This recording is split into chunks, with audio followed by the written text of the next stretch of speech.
And if you thought the Kutku was derpy, this guy is at least 5 times more derpy.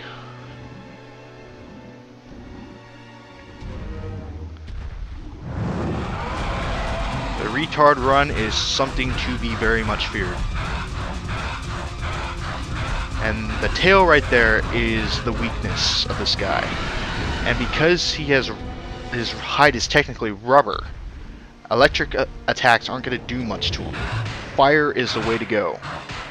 And when the Gypceros does this motion, he's about to unleash a flash from the crest. It's, for some reason, you can block it, but if you're in a position where you might not be able to, it's best just to run as far as you can. What I tried right here was I tried using a smoke bomb to, well, make sure he doesn't notice me, which failed completely.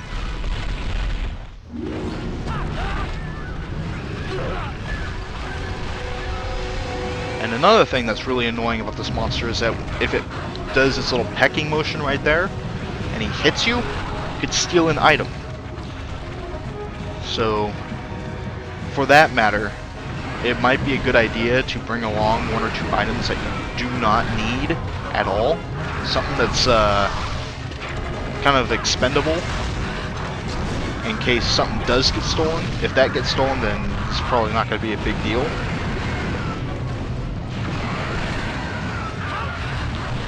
So you might want to bring like a shitload of Felvine. This guy doesn't go after him, the Melings will, so be 2 targets you don't really have to worry about stealing shit from you. And of course, the rubber chicken can poison Bullfango, which in most cases it will linger until the Bullfango dies, or if the Bullfango so happen to be able to survive it, one or 2 blows will just decommission them really quickly. And now, something that you probably should know is that this quest for almost any hunter, especially the one with this many Bullfango, this is going to be a very prolonged one. Mostly because this guy is running everywhere. You're running everywhere. So the likelihood of you being able to land a bunch of hits in is usually kind of slim.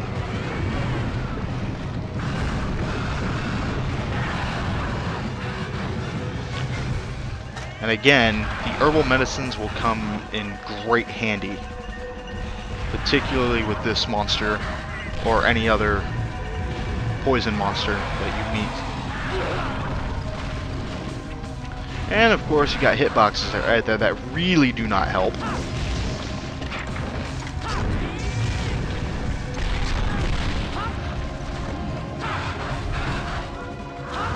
And let's see. So in this quest, I noticed that he has a particular pattern of running that's very kind of unusual for even the Kutku. Yeah, this guy takes derping to a whole new level. He has this particular running and poison spitting attack that travels in usually a triangle-like pattern. Or that's a little inaccurate. He runs in 3 different paths in a certain area, usually in areas 5 or 4. And if you follow those right, then you can land a decent hit or 2. And again, with this monster, try to aim for the tail as best you can, because it will take this guy down pretty quickly.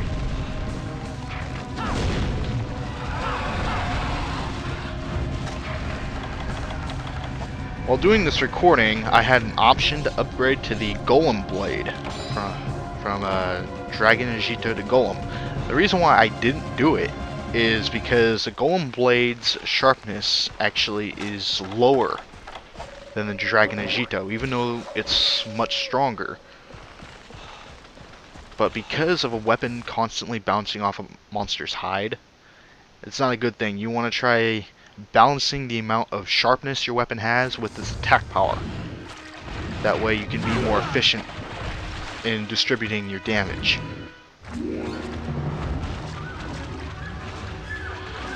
And of course, this is the reason why you kill the Bullfango before you face this guy. Because you will have the Area 9 effect. And it's kind of weird too, how a lot of these areas, Area 9 seems to be the area that you just don't want to get caught in. There's always something bad in Area 9. I'm not sure if this holds true for the other games, but in this one, it's very true. That whole rolling thing wasn't actually intentional. I didn't mean to run towards the rubber chicken.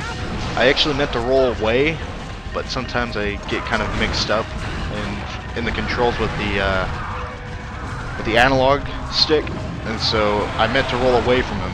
That way I'd have just a sliver of time to be able to block using the greatsword. But instead I ran towards him and I paid the price for it.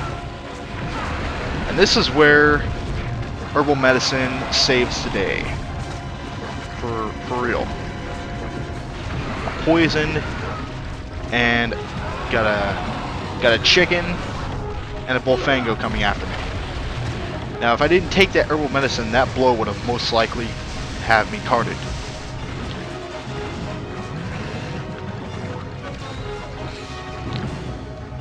And right here is one of the examples of the rubber chicken's major derping. See, he runs in 3 different paths, spinning and running, just really weird. I don't know if this was planned or what, but so long as you memorize the pattern that he runs around in, you'll be able to get a good shot or two before and after he's done doing whatever the fuck he's doing.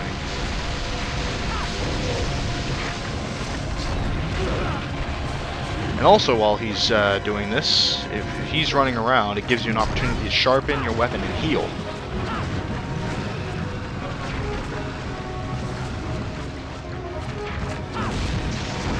So I guess a monster's derping really does come to the hunter's advantage.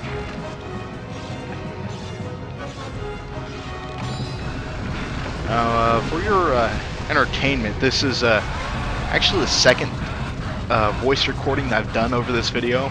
The first one, my voice was really low. I was stumbling over almost every sentence, and to put it simply, it sounded like I was fucking drunk.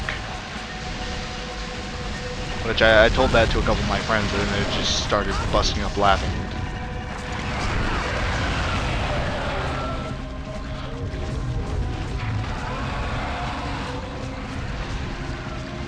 So much derp. Seriously.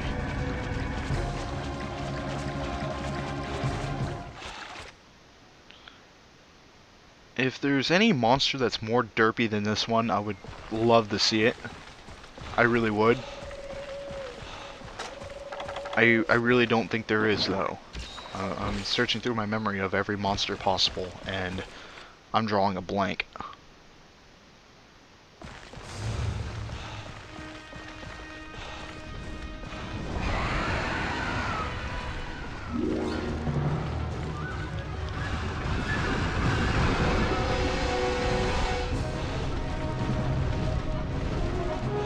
Now, this is the other kind of 3-path attack that it does, where it will rush where it's going now, and then it will go back, I think, to the southeastern corner of this area, and then it will come back roughly to where my hunter was just a moment ago.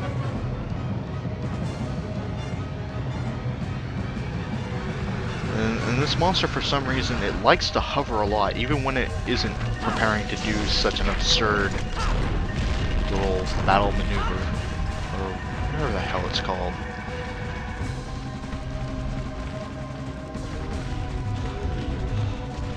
It is just the strangest monster I've ever seen.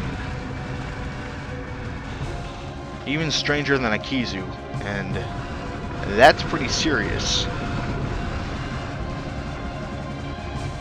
I'm really beginning to think that this particular monster has some sort of mental disorder.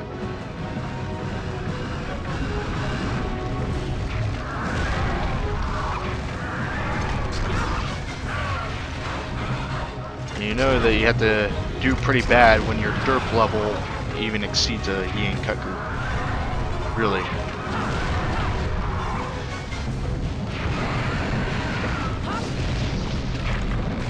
Now, one of the things I should probably mention about now is that the Gypceros does something where it plays dead. Now, whether or not this means that this particular monster is weak, I really don't know.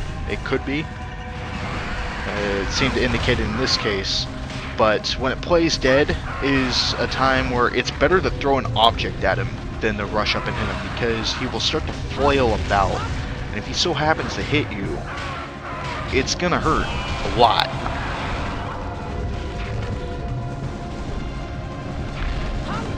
And because again, new hunters will have very inferior armor.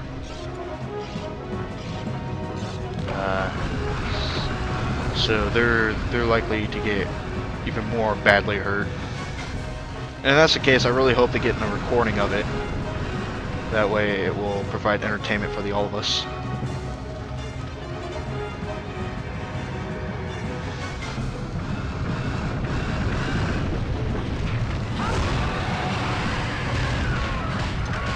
I think he's mad.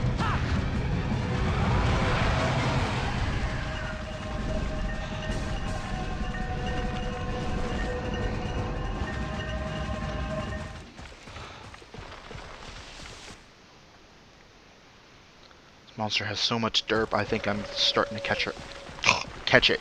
You see? Right there. Stumbling over my words again. I think doing this commentary slowly makes me in a state of drunkenness. But I have fun with it. I did the Monster Hunter Freedom Unite walkthrough with live commentary, and I gotta say that was a lot of fun.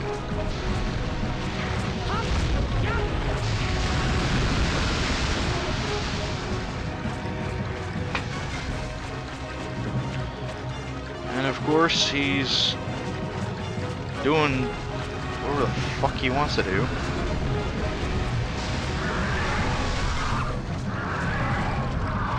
Oh, and of course that tail stretches out, as it wasn't so obvious enough right there.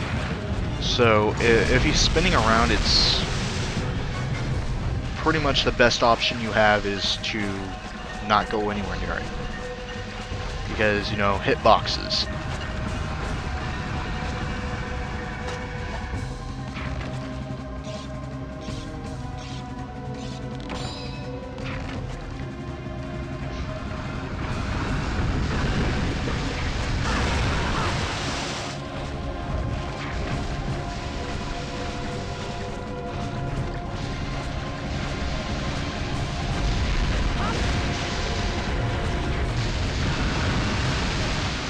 See, right there was the example that could be made from getting in a cheap shot.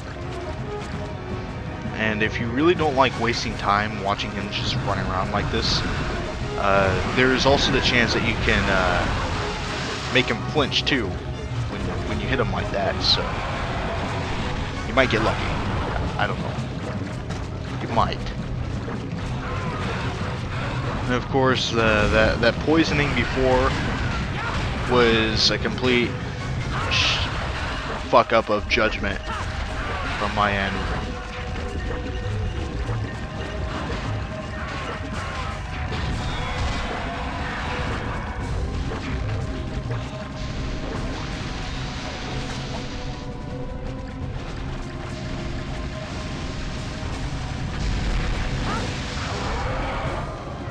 And right here is the example of him playing dead. Which this move gets more notorious if you're fighting more than one large monster and he's not the target. Then it'd be harder to tell if he's actually dead or not. And it's kind of weird how blocking a light attack like that decreases stamina. And all you're doing is shielding your eyes. Is it really necessary to decrease stamina for doing that? I don't know. It's just me.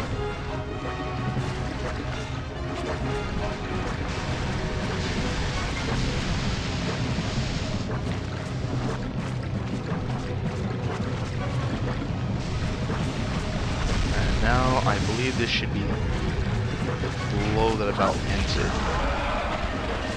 Oh, no. No, he's got to play dead one more time. And sometimes, like this one right here, he's gonna start flailing immediately. And now he's dead.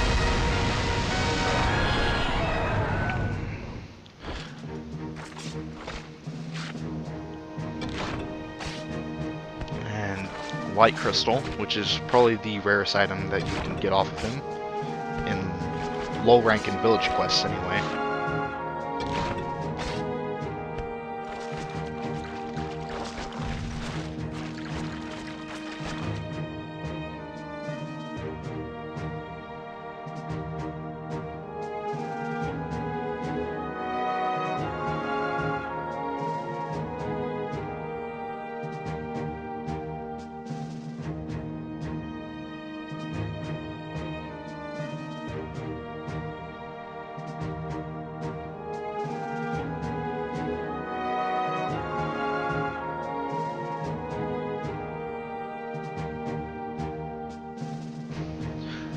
It's very interesting that you can only get 3 carbs off a monster. Makes you wonder what the guild does with the rest of the body.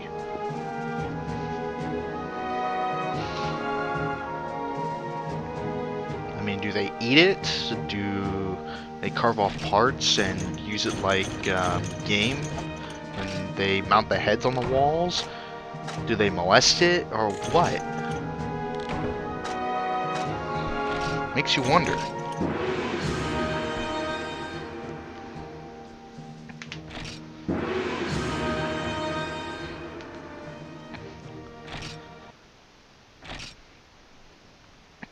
And now the next quest that's coming